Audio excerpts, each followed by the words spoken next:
गर्भवती चुड़ैल। ये कहानी एक खूबसूरत से आशियाने की है, जहाँ कई सारे पशु पक्षी और जानवर अपना जीवन बसर कर रहे थे। उसी जंगल में एक गरीब टोनी नामक चिड़िया अकेली अपने घोंसले में रहती थी। कुछ दिन पहले ही एक दुर्घटना के चलते टोनी चिड़िया के पति का निधन हो चुका था। इस समय टोनी चिड़िया गर्भवती थी। उसे इस अवस्था में काफी समस्या का सामना करना पड़ रहा था। वो खुद जंगल में जाती थी और अपने लिए भोजन और साजो सामान लेकर आती थी, क्योंकि उसका अपना इस संसार में कोई नहीं था। एक दिन टोनी चिड़िया जंगल में सामान लेने आई थी। तभी वो जंगल के एक शौचालय में जाती है। तभी उसी शौचालय में एक चोर कालो कौवा आ जाता है, जिसके पीछे कई सारे जंगल के पक्षी और जानवर पड़े हुए थे। अरे साथियों, वो चोर कौवा इस शौचालय में घुसा है। आज इसे हम नहीं छोड़ेंगे। इस शौचालय को चारों ओर से घेर लो। आज वो चोर कौवा बचकर नहीं जाना चाहिए। सारे पक्षी और जानवर उस शौचालय को चारों ओर से घेर लेते हैं। सबके हाथों में लकड़ियां और हथियार थे। तभी अचानक उसी शौचालय से गर्भवती टोनी चिड़िया बाहर निकल आती है, जिसे देखकर सारे पक्षी उसे कालो कौवा समझते हैं और उस पर हमला कर देते हैं। इतने सारे पक्षी और जानवरों की मार खाकर टोनी चिड़िया की वहीं मृत्यु हो जाती है। तभी मंजरी कोयल देखती है। अरे रुक जाओ, रुक जाओ! अरे ये क्या कर दिया हमने? ये कालो कौवा नहीं, ये तो टोनी चिड़िया है। अरे बाप रे, हमने तो इस टोनी चिड़िया को मार दिया। अरे ये हमसे क्या हो गया? ये बेचारी तो गर्भवती थी और हमने इसे इतनी बेरहमी से मार दिया। ये हमसे कैसी गलती हो गई? सारे पक्षी और जानवर वहाँ खड़े बहुत अफसोस करने लगते हैं। तभी वो सब वहाँ से चले जाते हैं। देखते ही देखते कई दिन गुजर जाते हैं। एक दिन आधी रात को वही कालू कौवा जंगल में फिर से चोरी करने के लिए आता है। अरे अब किसके घर चोरी करने जाऊं मैं? तभी कालू कौवे के मुंह के पास अचानक एक रस्सी लटकती हुई आती है। उसे देखकर कालू कौवा हड़बड़ा जाता है। ओए, अरे बाप रे, भूत भूत भूत! कालू कौवा उस रस्सी को भूत समझ रहा था। अरे ये तो रस्सी है। मैं इस रस्सी को भूत समझ रहा था। मैं भी ना। पर ये रस्सी आई कहाँ से है? हाँ? वो रस्सी सीधे कालू कौवे के गर्दन में आकर अटक जाती है, जिसके बाद कालू कौवे को फांसी लग जाती है और उसकी वही मृत्यु हो जाती है। तभी ऊपर से एक भयानक चुड़ैल चिड़िया आती है। चलो, एक को तो मैंने रास्ते लगा दिया। अब धीरे धीरे करके इस जंगल का हर निवासी मेरा शिकार बनने वाला है। इतना कहकर वो चुड़ैल चिड़िया वहाँ से गायब हो जाती है। देखते ही देखते सवेरा हो जाता है। जब जंगल के सारे निवासी उस कालो कौवे को लटकता हुआ देखते हैं, तो सबके होश उड़ जाते हैं। अरे बाप रे, ये तो वही चोर कालू कौवा है। अरे इसे किसने मार दिया? चलो अच्छा ही हुआ कि ये चोर खुद ही फांसी पर लटक गया। इस चोर कौवे ने तो हमारी नाक में दम कर रखा था। सारे पक्षी और जानवर उस कालो कौवे को देखकर अलग अलग बातें बनाने लगते हैं। देखते ही देखते दिन ढल जाता है। रात का समय वो चुड़ैल चिड़िया फिर से जंगल में प्रकट होती है और मंजी कोयल के घोंसले के पास जाती है। मंजी कोयल अपने पति मंडू तोता के साथ बैठी हुई थी। मंडू, अच्छा ही हुआ ना वो कालू कौवा मर गया। हमारे जंगल से एक बहुत बड़ी समस्या चली गई। हाँ हाँ मंजी, वैसे भी उस चोर कालू कौवे ने हमारी रातों की नींद हराम कर रखी थी। तभी ये सारी बातें पर पेड़ पर बैठे वो चुड़ैल चिड़िया सुन रही थी। अच्छा, तो ये दोनों यहाँ बैठे उस कौवे की मौत का जश्न मना रहे हैं। चलो, इन्हें मैं अभी मजा चखाती हूँ। वो चुड़ैल चिड़िया ऊपर से रस्सी नीचे उस मंजी कोयल के पति मंडू तोता की गर्दन में फेंकती है और उसे झट से ऊपर खींच लेती है। बचाओ मुझे, बचाओ! अरे कौन है रे? कौन है? Mandu, mandu! मंडू तोता को भी जोर से फांसी लगने लगती है। तभी मंडू तोता वहीं तड़प तड़प कर मर जाता है।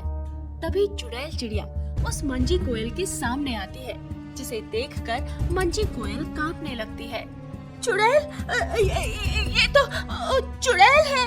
मुझे जान से मारने के बाद यहाँ मजे से अपने पति के साथ गप्पे लड़ा रही थी।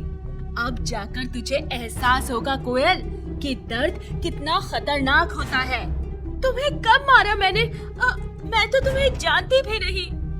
मैं वही गर्भवती टोनी चिड़िया हूँ जिसे तुम सारे जंगल के निवासियों ने बड़ी बेरहमी से उस शौचालय के पास मौत के घाट उतार दिया था। मेरे पेट में मेरा बच्चा था। मैं चीखती रही, चिल्लाती रही, पर किसी ने मुझ पर रहम नहीं किया और मुझे मार मार कर मेरी जान ले ली। ये बात सुनकर मंजी कोयल की होश उड़ जाते हैं। क्या तुम टोनी चिड़िया हो? पर तुम ये चुड़ैल कैसे बन गई? मैं तुमसे बदला लेने वापस आई हूँ। तुम सबको मौत के घाट उतारने आई हूँ। अब मेरा कहर इस जंगल में आग की तरह बरसेगा। हमें क्षमा कर दो चिड़िया बहन। हमें लगा था उस शौचालय से वो चोर कालू कौवा निकला, इसीलिए उसे समझकर हमने तुम्हें मार दिया। हमसे गलती हो गई चिड़िया बहन, हमें क्षमा कर दो। क्षमा तो किसी को भी नहीं मिलेगी। इस जंगल के वासियों ने मेरी संतान को इस संसार में आने से पहले ही मार दिया। अब मैं यहाँ किसी को भी नहीं छोड़ूंगी। जाओ और जाकर अपने जंगल वासियों को बता दो कि अब उनका जीवन खतरे में आ चुका है। इतना कहकर वो चुड़ैल वहाँ से गायब हो जाती है। ये देखकर मंजी कोयल घबराने लगती है। देखते ही देखते सवेरा हो जाता है। तभी मंजी कोयल सारे जंगल वासियों को उस चुड़ैल टोनी चिड़िया के बारे में बताती है और उसकी कही सारी बातें सबको बताती है। ये सुनकर सबके होश उड़ जाते हैं। क्या? अरे बाप रे बाप, ये कैसी समस्या में पड़ गए हम। वो टोनी चिड़िया तो एक चुड़ैल बन गई। अब वो हमें नहीं छोड़ेगी। बाप रे बाप, ये कैसी समस्या मोल ले ली हम जंगल वासियों ने।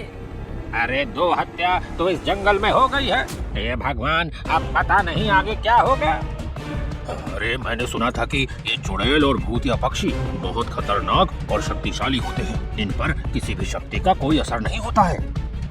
अरे मैं क्या कहता हूँ, हम सारे जंगल वासियों को आज रात एक साथ मिलकर उस चुड़ैल टोनी चिड़िया से क्षमा मांगनी होगी।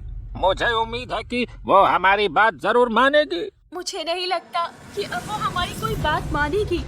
मैंने उसकी आंखों में देखा है। उसकी आंखों में मुझे हम सबकी मौत नजर आई है। वो हम में से किसी की बात नहीं मानेगी और ना ही हम में से किसी को जीवित छोड़ेगी। वो इस जंगल में दोबारा अपनी मौत का बदला लेने आई है।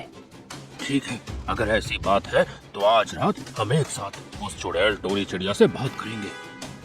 सारे पक्षी वहाँ से चले जाते हैं। देखते ही देखते अंधेरा होने लगता है। तभी जंगल के सारे जानवर और पक्षियों के बच्चे अचानक से गायब हो चुके थे। ये देखकर सारे जंगल के निवासी बहुत परेशान हो जाते हैं। अरे मेरे दोनों बच्चे कहाँ चले गए? क्या किसी को मेरे बच्चे दिखाई दिए? अरे मैं कब से उन्हें तलाश कर रहा हूँ पर उनका कहीं पता नहीं चल पा रहा। मेरे बच्चे, मेरे बच्चे पता नहीं कहाँ चले गए भगवान। तभी एक एक कर सारे पक्षी और जानवर अपने अपने बच्चों को ढूंढने वहाँ चले आते हैं। सब ये घटना देखकर हैरान हो जाते हैं। ये कैसे संभव है? एक ही साथ पूरे जंगल वासियों के बच्चे अचानक से कहीं गायब हो गए। तभी वहाँ वही चुड़ैल टोनी चिड़िया प्रकट होती है, जिसे देखकर सारे पक्षी और जानवर घबरा जाते हैं। अरे बाप रे, ये टोनी चिड़िया तो बड़ी खतरनाक चुड़ैल बन गई। क्या हुआ जंगल के निवासियों? अपने बच्चों को तलाश कर रहे हो? कोई फायदा नहीं, क्योंकि मैंने तुम सबके बच्चों को मारकर खा लिया है। ये बात सुनकर सब दंग रह जाते हैं। क्या तुमने हमारे बच्चों को मारकर खा लिया? अरे क्यों किया तुमने ऐसा? उन मासूम बच्चों को मारकर तुम्हें क्या मिला? अच्छा, आज अपने बच्चों की बात आई तो तुम्हें ये सारी बात समझ आ रही है। पर जब मेरे पेट में मेरी संतान थी, जो इस संसार में आई भी नहीं थी, और तुमने उन्हें इतनी बेरहमी से मेरे साथ मार दिया, तब तुम्हें नहीं लगा कि मैंने क्या बिगाड़ा था तुम्हारा? अपनी संतान को खोने का दर्द कैसे होता है, ये आज पता चलेगा तुम सबको। मैंने कितने सपने देखे थे कि मेरी संतान ऐसी होगी, अब मेरा भी इस संसार में कोई अपना कहने वाला आएगा, पर तुम सबने मेरे सपनों को चकनाचूर कर दिया। हमें क्षमा कर दो चिड़िया बहन, हमसे बहुत बड़ी गलती हो गई थी। हमारे बच्चों को वापस कर दो, भगवान के लिए हमारे बच्चों को वापस कर दो चिड़िया बहन। तभी वो चुड़ैल चिड़िया सारे पक्षियों और जानवरों के बच्चों को वापस अपने अपने माता पिता के पास दे देती है और उस जंगल से हमेशा हमेशा के लिए चली जाती है। ये सब सुनकर सारे पक्षी और जानवरों की आंखें आंसुओं से भर आती हैं।